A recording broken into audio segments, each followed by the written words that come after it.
How stupid is that? Like, I'm taking advice from people. I don't care how I feel about them. I'm taking advice on them on how I should run my business. I ain't never done it.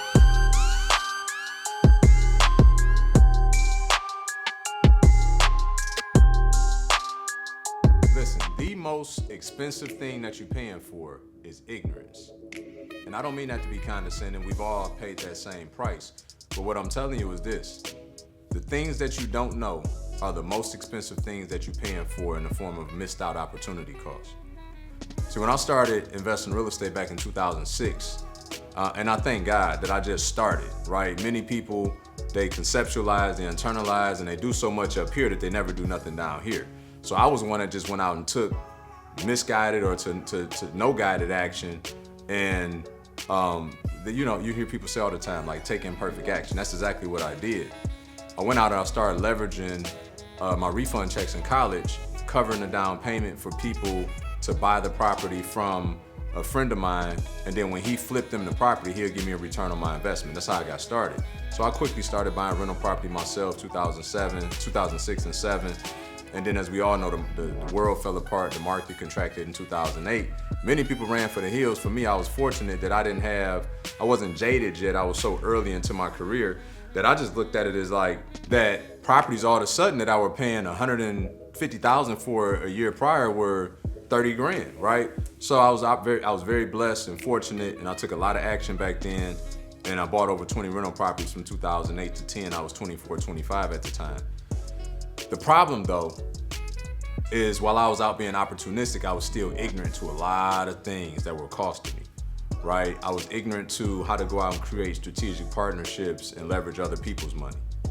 And so everything that I had to do was all on me, right? I didn't have any partners, and everything that I did was out of my own checking account, which eventually everybody gets cash strapped. And I also was ignorant to that. I didn't understand that investors go through these cycles where they get cash strapped because all their money is parked in the deals. The strategy to mitigate against that would be possibly buying the right kind of properties that you can maybe do a cash out refinance on and pull your money back out, if you wanted to do that, right? I'm just giving you an example.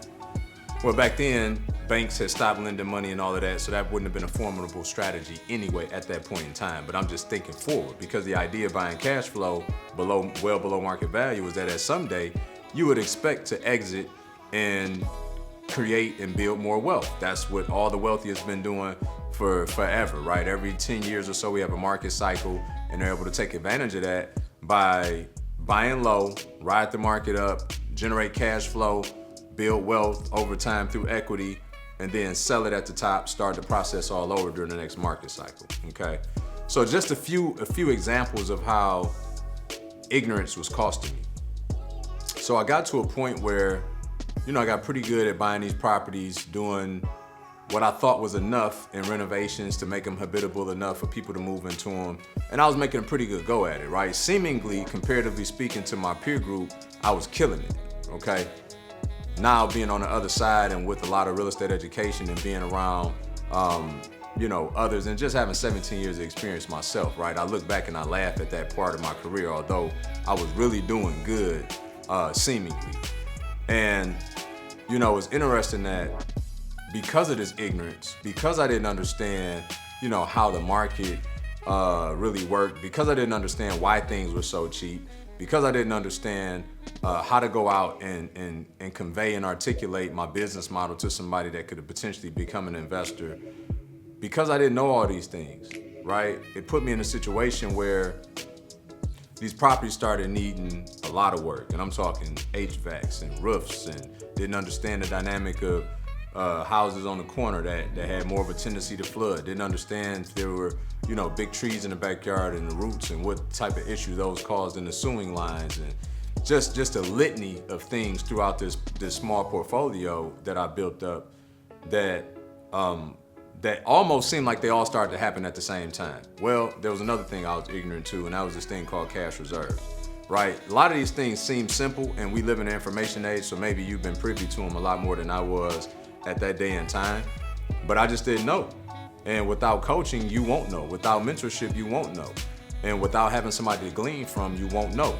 And that cost of ignorance is very expensive, so much so for me that when because I refuse to be a slumlord, right? Everything I still believe in is integral. I end up having to sell off my portfolio, 90% of it in a down market, 2012, 13, 14, before the market had recovered on that market cycle. And in doing so, you know, I end up, had I kept that same portfolio until the start of COVID, I would have exited and made about $2.5 million. So the thing that you have to consider is, if you're gonna plan on going out here and doing this business called real estate, do you want to make $2.5 million or do you want to miss $2.5 million? A lot of time that ignorance will determine which outcome that we receive. The 2.5 million that we make or the 2.5 million that we miss. So I'll leave that decision up to you, but I certainly felt responsible to give you the context of how, you know, we have to start looking at going out and making these incremental investments in our education, because education is beyond education, right? Education is, like I tell my students, I'm the navigation system, you driving the car. So it's beyond reading a book, it's beyond X's and O's. It's literally having a GPS showing you the best routes to travel, how to avoid the delays, how to avoid the detours, how to avoid the potholes, so that you can get to your destination more efficiently and faster, right? And for me, oh my God, when I finally found out about mentorship, first of all, I did not have it early in my career because I didn't want it. I didn't have it because I didn't know it existed. This is why proximity, again, is so important, because my peer group at that time, nobody ever talked about seminars and mentorship. So it was 7, 8 years of me doing the business on my own until I finally found one. And when I did, I paid that. I was the fastest paying client they ever had, because I had the weight of all of the deficiencies and the problems and the issues that I faced that I didn't have anybody to turn to other than the people that weren't doing the business. It's interesting how we don't think about this, right? When I think about it logically now, it's so stupid.